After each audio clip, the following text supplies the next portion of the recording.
Hello everyone, আসসালামু আলাইকুম। আশা করি সবাই ভালো আছেন। আমিও ভালো আছি। তো আজকে আপনারা অলরেডি দেখেই বুঝতে পারছেন, আমি আজকে গরু মাংসের একটা রেসিপি নিয়ে এসেছি। আজকে এই গরু মাংসটা আমরা খাবো চালের আটা রুটি দিয়ে। নর্মালি আমাদের বাসায় যদি গরু মাংস রান্না হয় সেটা পোলাও অথবা পরোটা দিয়ে খাওয়া হয়। তো আজকে আমার হঠাৎ করে মনে হয়েছে চালের আটা রুটি দিয়ে গরু মাংস দিয়ে খাবো। আর আজকে বাসায় গেস্টও ছিল, তাই ভাবলাম এটাই আসলে মোক্ষম সময় আমার এই ইচ্ছেটা পূরণ করার। তো চলুন দেখে আসি আজকে কীভাবে রান্না করলাম।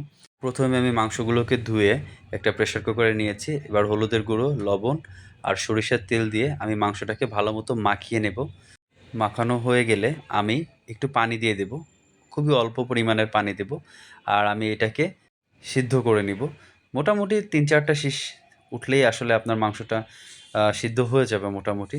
তো এই পর্যায়ে আমি একটি প্যান গরম করে নিয়েছি আর দিয়ে দিয়েছি সরিষার তেল। আর আপনারা সবাই খুব ভালো করে জানেন আমি অলওয়েজ গরম মশলা রান্না করি সরিষার তেলে। আর এখানে আমি গোটা গরম মশলা দিয়ে দিলাম। এরপরে আমি দিয়ে দিলাম একটু পেঁয়াজ, তারপরে তেজপাতা, আদা বাটা, রসুন বাটা, জিরা বাটা দিয়ে ভালোভাবে ভেজে নেব। ভাজা হয়ে গেলে এবার আমি দিয়ে দিব একটু হলুদের গুঁড়ো, মরিচের গুঁড়ো, কাশ্মীরি মরিচের গুঁড়ো আর গরম মশলার গুঁড়ো দিয়ে এবার মশলাটাকে আরও ভালোভাবে কষিয়ে নেব। কষানো হয়ে গেলে এবার আমি একটু পানি দিয়ে নেব। পানি দিয়ে মশলাটা ভালো মতো কষিয়ে নেওয়ার পরে আমি ওই সিদ্ধ করে রাখা গরুর মাংসটা দিয়ে দিব।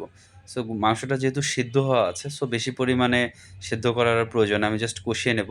মাঝখান দিয়ে আমি একটু লবণটা দিয়েছি। লবণটা এই সময়টাতে দিলে টেস্টটা আরেকটু ভালো পাওয়া যায় এবং টান একটা লবণ থাকে।